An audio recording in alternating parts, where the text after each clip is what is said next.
What you are about to see is a one-reel featurette called How Walt Disney Cartoons Are Made, which was created from the RKO Exhibitors Reel and shown to audiences nationwide as a promotional featurette for the coming of the Snow White feature release in February 1938.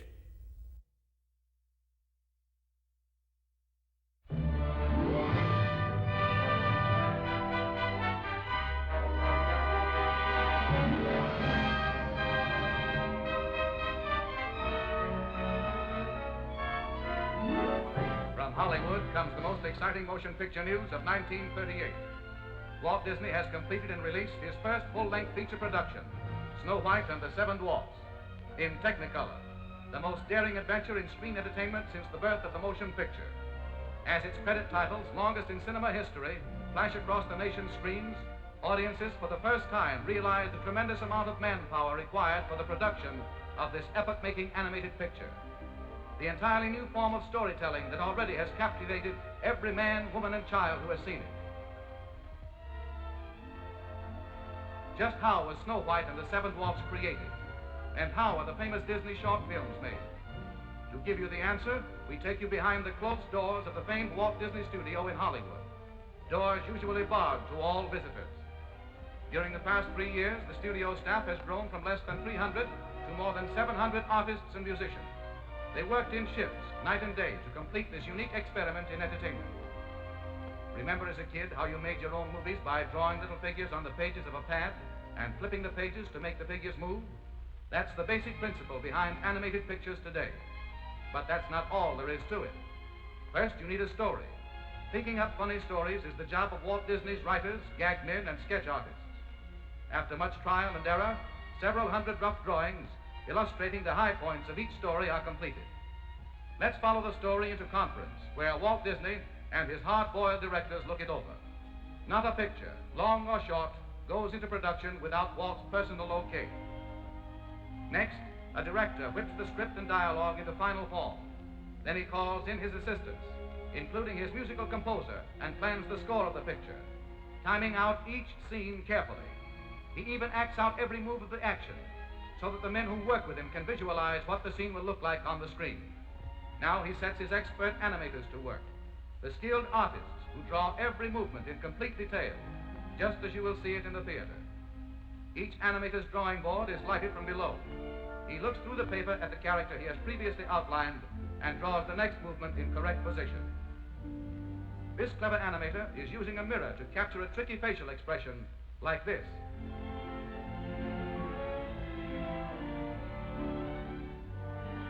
Let's move along to the test camera department.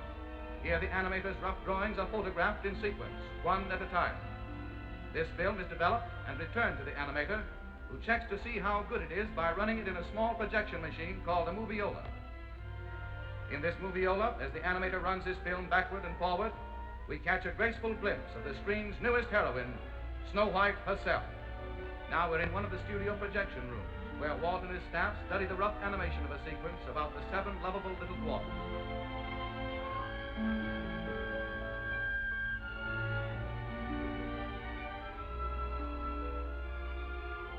Once they are okayed, the thousands of pencil drawings go to the inking department. Here, hundreds of pretty girls, in a comfortable building all their own, well lighted, air-conditioned throughout, cover the drawings with sheets of transparent celluloid.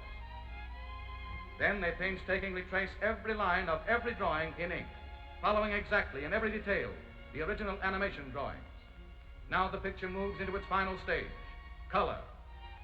In the studio paint laboratory, all colors used are made up from secret formulas. Expert chemists develop more than 1,500 different shades of color for Snow White and the Seven Dwarfs. The ink celluloids next go to the painting department, where more pretty girls apply the final colors on the back. Snow White and the Seven Dwarfs required 250,000 celluloids painted like this one. In another department of the big Disney studio, artists delicately paint the beautiful stage settings for the picture. These backgrounds are done in watercolor. Artists work for months on backgrounds like the interior of the Seven Dwarfs cottage. But the colossal task isn't finished even yet.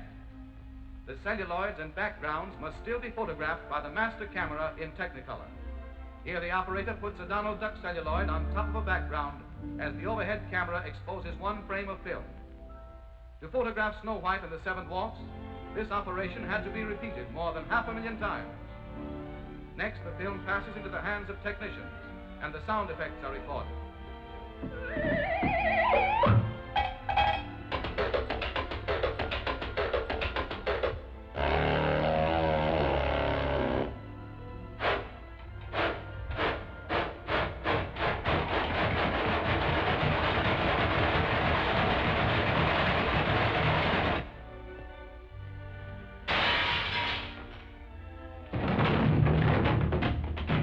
Finally, a symphony orchestra records the musical score, the hit tunes that will thrill listeners the world over.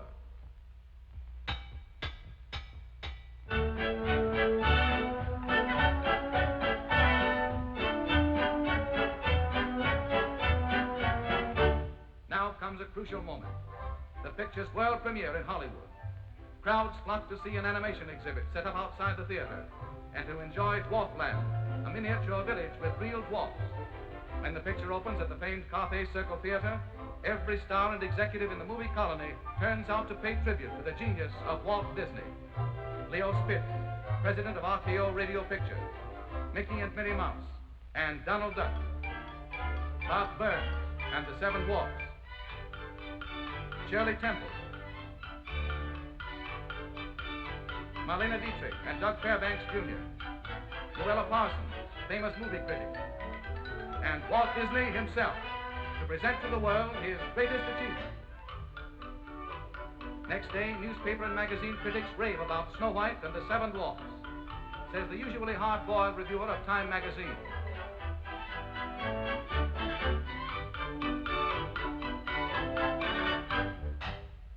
More than 3 million paintings and drawings like these were created by Walt Disney and his staff of artists to complete this entertainment triumph at a cost of more than $1.5 million. Snow White and the Seven Dwarfs broke every box office record at the Carthay Circle Theater. Audiences universally acclaim it as something entirely new in motion pictures. They love its new and amazing characters. Snow White, warm, human. They thrill to its love story, tender and romantic. They remember its music, its 8 big new song hits. They laugh uproariously at the most amusing characters Walt Disney has ever created, the Seven Little Dwarfs. But let Walt Disney tell you about them himself. Dwarfs' names fit their personalities. This pompous-looking individual is Doc, the self-appointed leader of the group. And this little fellow is bashful. He's secretly in love with Snow White. And this funny face is Sneezy. He has hay fever. And old Droopy Eyes is called Sleepy. And Happy here with the beaming smile. And old Sourpuss here is Grumpy, the woman hater. And last but not least is Dopey. He's nice, but sort of silly.